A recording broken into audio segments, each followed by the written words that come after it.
بەداخەوە دوای زیاتر لە چارەکە سەدەیەک لەژێر سێبەری حکومڕانی کوردیدا سێبەر و ڕێگریکردن لە هاوڵاتیانی کوردستان بۆتە دیاردە و بەبێ بوونی بیانوویەکی نابەجێ دەفرێندرێن و سزا دەدێن و دەگیرێن و قەدەخەی هاتوچۆیان لێ دەکرێن. ئەم کردەوە جیاوانە ئەوەمان پێ دەڵێن کە دەسەڵاتدارانی کوردستان هێشتا تامەزرۆی شەڕی ناوخۆ و دووبەرەکی تامەزرۆی شەڕی ناوخۆ و دووبەرەکی خۆخۆرین. ئەمە دەمانگێڕێتەوە بۆ سەردەمی دوو ئیدارەیی، دەمانگێڕێتەوە بۆ سەردەمی یەکتری ڕاونان، هەرچەندە تا ئێستا شەربوونی هەیە. لە تازەترین ڕووداودا بەڕێز ڕاهێن یاسین لە هەولێر و تێکۆشەر بورهان حەسەن ناسراو بە فەقێوشیار و دڵشاد جەباری لە شاری دوهۆک دەفڕێنرێن و بێسەروشێن دەکرێن.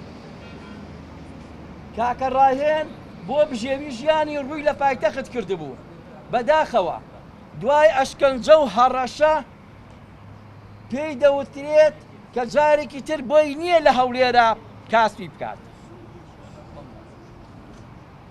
و بەداخەوە هەردوو بەڕێزان فەقێوشیار و دڵشاد جەباری تا ئێستا بێسەروشێن و چارەنووسیان نادیارە لە 26 حەوتەوە. لێرەوە بە پێویستی دەزانین کە بە دەسەڵاتداران بڵین: یەک، هاوڵاتیانی کوردستان لێتان قبوڵ ناکات جیاوازی شار و شارچیەتی دروست بکەن و سانسۆر دروست بکەن لە نێوان شارەکاندا و ئازادیەکان زەوت بکەن. و جارێکی تر سیناریۆی شەهیدکاوە و زەردەشت و ویداد و شەهیدانی ڕێگای ڕزگاری و قەڵەم و ئازادی بیرروڕا دووبارە بکەنەوە. دووەم، چارەنووسی فرێنراوەکان فەقێوشیار و کاکەی جەباری بە زووترین کات دیاری بکرێ و ئازاد بکرێن. من و هاوکارانم کاک سۆران عومەر و خاتوو بەدریە پێشوازیمان لەم هاویشتیمانیانە کرد کە سکاڵیان هەیە و هاوڵاتیەکی و چەند کەسێک لە کەس و کارەکانیان بەداخەوە ڕفێنراون. لە ماوەی مانگی ڕابردوودا ئەمە نزیکەی 3 بۆ 4 حاڵەتەکە لە هەریمی کوردستان بەداخەوە ڕوویداوە.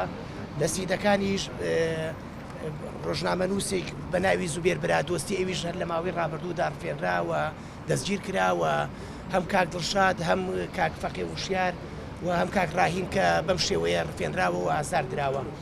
ئێمە وەکو پەرلەمانتاران لە نووسینگەی پەرلەمانی کوردستان پێشوازیمان لێکردن و پشتیوانی خۆمانیان بۆ دووبارە ئەەکەینەوە کە ئەوەی ئەرچی ئێمە وەکو پەرلەمان بتوانین لە ڕێی لیژنەی مافی مرۆڤەوە لە پەرلەمان و لیژنەکانی تری پەیوەنددار لیژنەی ناوخۆ بۆ ئەوەی فشار بخەینە سەر وەزیری ناوخۆ و لایەنە پەیوەندیدارەکان تا گاتە لای سەرۆکی حکوومەت بووە ئەوەی هەرچی زووە چارەنووسیان ئاشکرا بکرێەوە ناکرێ ئیتر لە هەرێمی کوردستاندا خەڵکانێک تەصفیه حساباتیان لەگەڵا بکرێەوە بڕفێنرێن.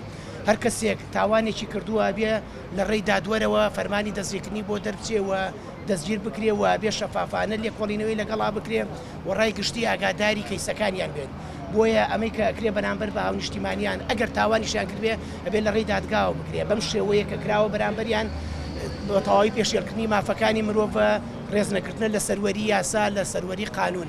بۆیە ئێمە بەرپرسیارەتی ئێمەی پەرلەمانتارە و هاوکارەکانیشمانە لە پەرلەمانی کوردستان بتوانین هێزی فشار بین و چاودێرێکی ورد بین بۆ سەر حکوومەت بۆ ئەوەی ئەم حاڵەتانە دووبارە نەبێتەوە و چالاکوانەکانمان ئازادی کاری سیاسی و کاری ڕێکخراوەکانی کۆمەڵگەی مەدەنیان بۆ فەرهام کرێ وەکو چۆن لە دەستوری عێراقیشدا ئەمە زامن کراوە.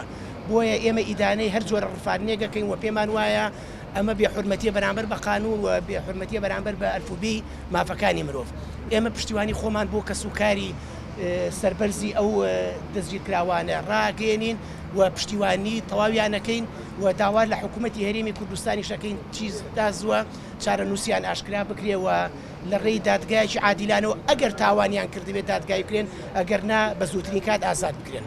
سپاس بۆ هاتنتانەکەین و دووبارە پشتیوانتان بۆ دووپاتەکەینەوە.